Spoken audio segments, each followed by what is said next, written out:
जेठानी को रसोई चाहिए। सुबह सुबह रूपा रसोई में अपने ससुराल वालों के लिए नाश्ता बना रही थी कि तभी उसकी देवरानी रसोई में आती है। मैं कुछ मदद करूं भाभी?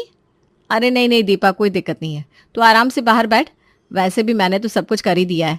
अब तेरी मेहंदी उतरने का वेट तो करूंगी नहीं। हाँ, वैसे मेहंदी तो कब की उतर चुकी, उतरने के बाद दोबारा भी लग गई नहीं? हाँ भाभी, वो बीच में त्योहार आ गए थे ना, फिर मुझे मायके जाना पड़ा। मैं बनाती हूँ ना, कुछ मीठा बना लेती हूँ। ये ससुराल था रूपा का और रसोई थी रूपा की, जिसमें आजकल दीपा का भी आना जाना हो रहा था। दीपा थी इस घर की नई बहू और रूपा की देवरानी। खाना तैयार कर रूपा और दीपा सभी के लिए टेबल पर लगाती हैं। मानना पड़ेगा मैडम जी, आपका हाथ लगते ही खाना एक नंबर हो जाता है। खाने का पूरा टेस्ट ही चेंज हो गया, नहीं मम्मी? वरना रोज वही फ्लेवर, इंसान भी बोर हो जाता है।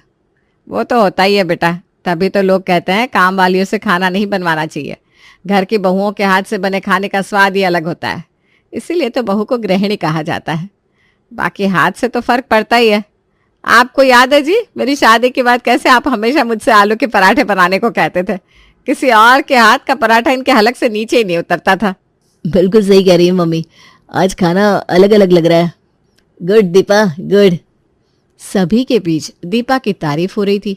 ये सुनकर नेहा अपनी बड़ी भाभी से फुसफुसा कर कहती है, कोई मुफ्त में मेरी तारीफ कर दे तब तो आप लड़ पड़ती थी भाभी, और यहाँ आपकी देवरानी की तारीफ पे तारीफ हो रही है और आप गूंगे बहरे की तरह चुपचाप सुने जा रही हैं। तो क्या करूं, दीपा को जाकर थप्पड़ जड़ दूं क्या? हाँ, जड़ भी सकती हैं आप। आफ्टर ऑल आप घर की बड़ी बहू है।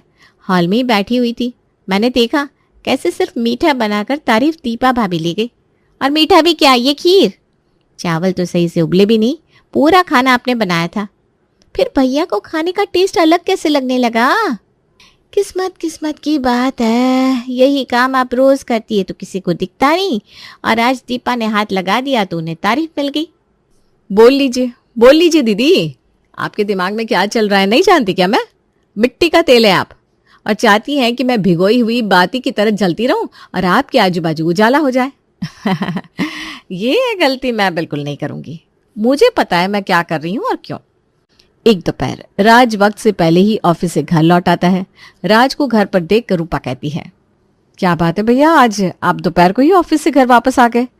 दीपा के साथ कहीं बाहर घूमने जाने का प्लान है क्या? अच्छा, इस बारे में मुझे तो कुछ नहीं पता। अभी कुछ दिन पहले तो हनीमून से होकर आए हो तुम दोनों। हाँ, उसके बाद तो दीपा अपने मायके चली गई थी मम्मी जी। ठीक है, बच्चे हैं, अब जब हम बड़े बैठे हैं काम संभालने को तो घूमने दीजिए इन्हें। इन्हीं बातों से तू मेरा दिल जीत लेती है बहू। बड़प्पन सबसे बड़ी चीज होती है जो तुझ में कूट कूट कर भरी पड़ी है। अरे एक मिनट, आप दोनों खुद ही बोलती रहेंगी या मुझे भी बोलने देंगे? हम कहीं नहीं जा रहे मम्मी। वो दीपा का फोन आया था, उसके कजिन भाई और भाभी हमारे यहाँ आ रहे हैं शाम को, इसीलिए उसने मुझे अभी बुला लिया। अरे ये तो बहुत अच्छी बात है, जाइए भैया, आप तैयार हो जाइए। जैसे ही राज कमरे में जाता है, रूपा अपनी सास से कहती है, मम्मी जी मेहमान आने वाले हैं तो उस हिसाब से खाने का अरेंजमेंट भी करना पड़ेगा ना। आफ्टर ऑल हमारे सम्मान और प्रतिष्ठा पर बात आ जाएगी, तो कुछ 5-6 हज़ार रुपया आप दे देती तो।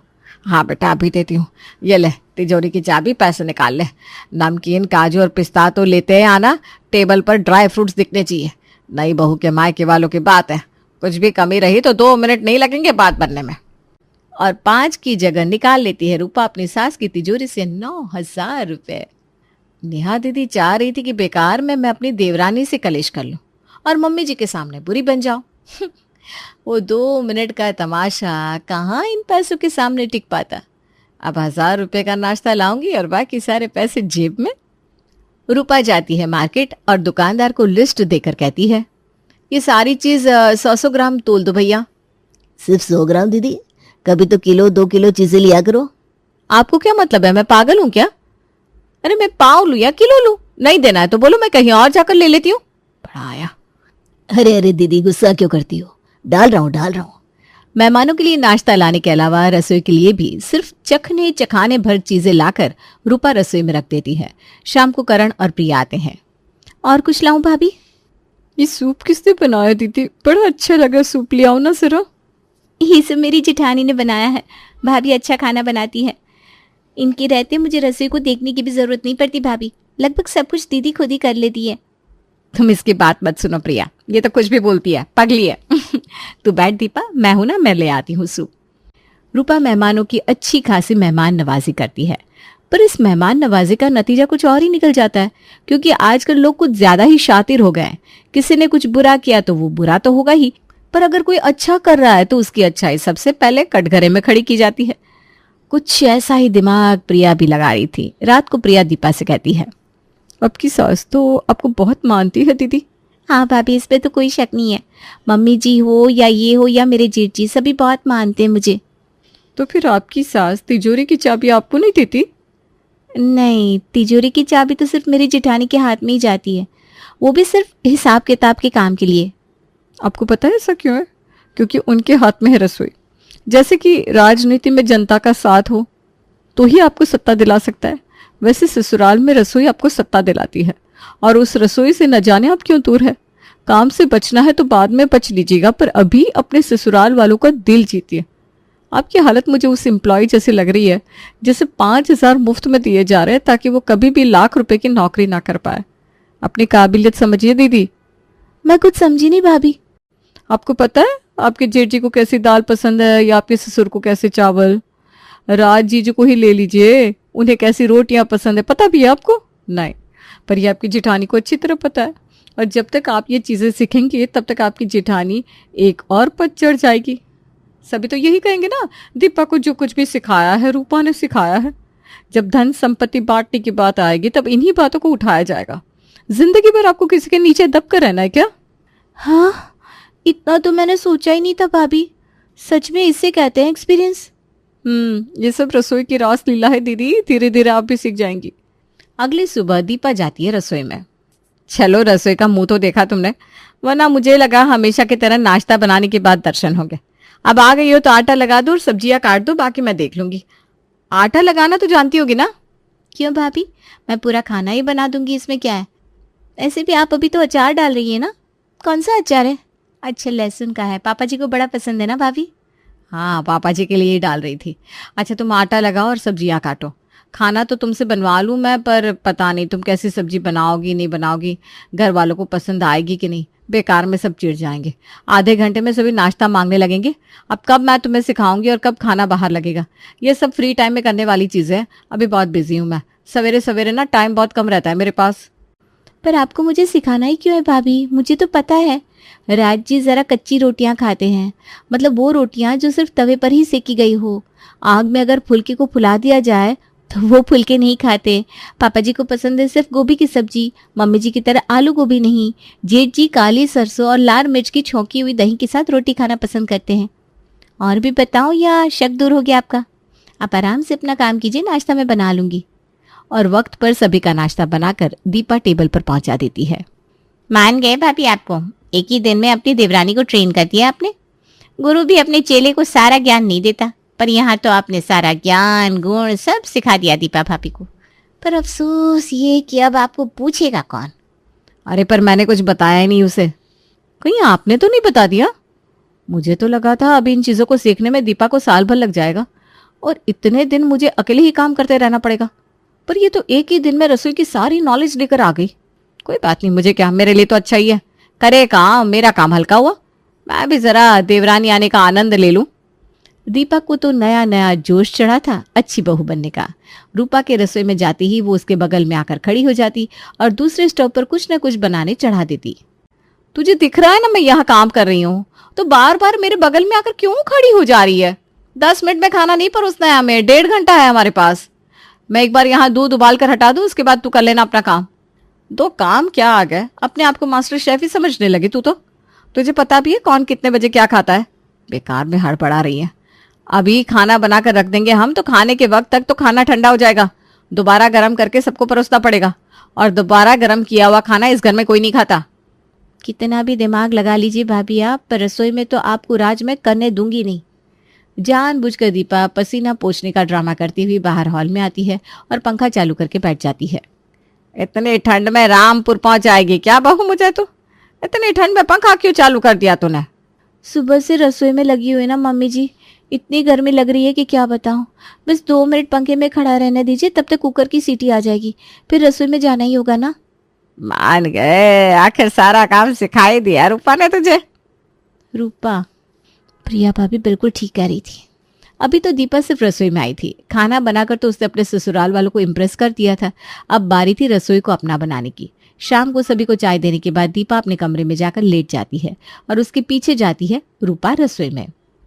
अब ये रसोई मेरी भी है तो ये मसाले के डिब्बे, ये फ्रिज, ये सब्जियां सब मेरी मर्जी से रखे होने चाहिए। रूपा पूरी रसोई का फेरबदल अपने हिसाब से कर देती है।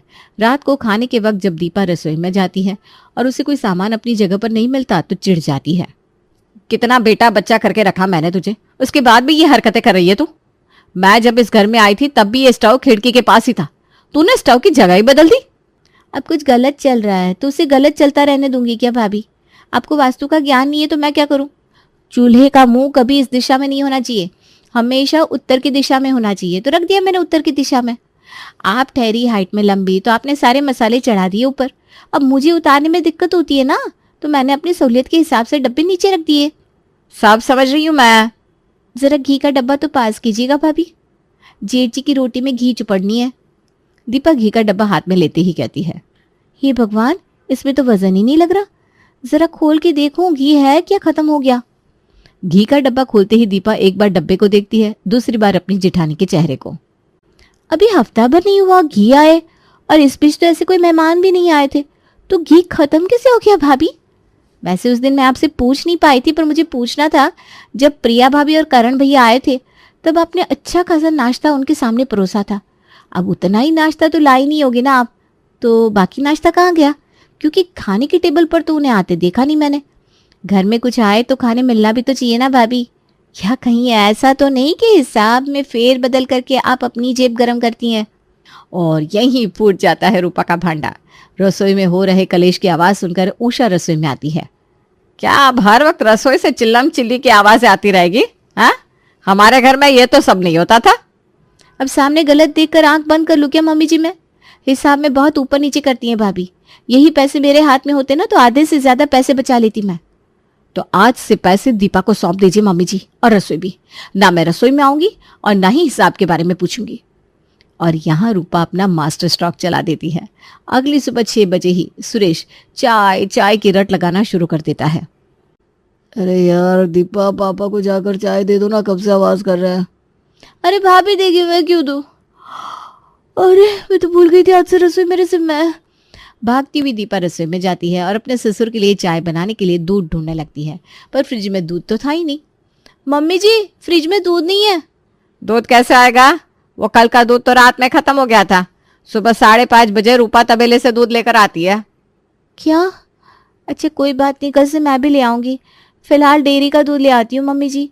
दीपा जल्दी से दुकान से दूध लाकर अपने ससुर और सास को चाय देती है। उसके बाद तुरंत नहाकर रसोई में चली जाती है। अरे ये क्या, फ्रिज में तो सब्जी नहीं है। लगता है जानबूझकर भाभी ने सारी कच्ची सब्जियां खत्म कर दी है ताकि मुझे सवेरे सवेरे सब्जी लाने जाना पड़े। नहीं नहीं भाभी, आप गलत समझ रही हैं। हमारे घर में रोज ताजी सब्जियां आती हैं। बासी सब्जी का इस्तेमाल हमारे घर के खाने में नहीं होता। अरे बाप रे, 7:30 तो यहीं बज गए।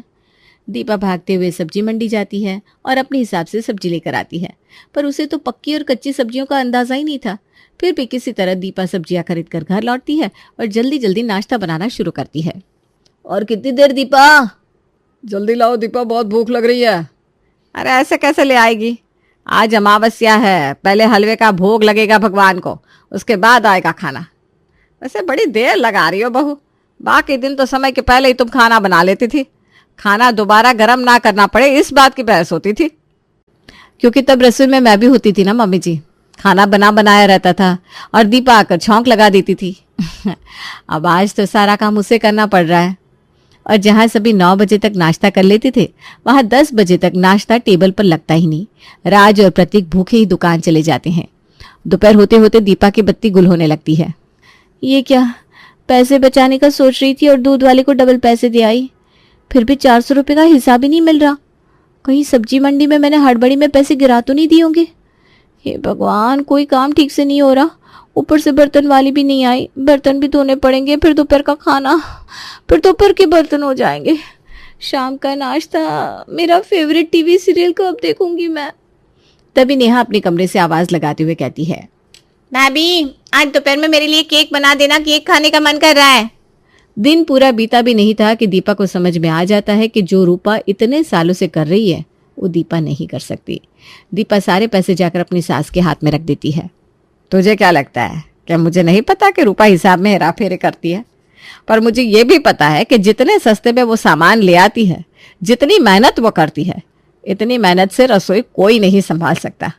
अपने शरीर की मेहनत लगाने के बाद कोई थोड़े बहुत पैसे मार भी रहा है तो क्या फर्क पड़ता है। और फिर से जिठानी को उसकी रसोई मिल जाती है।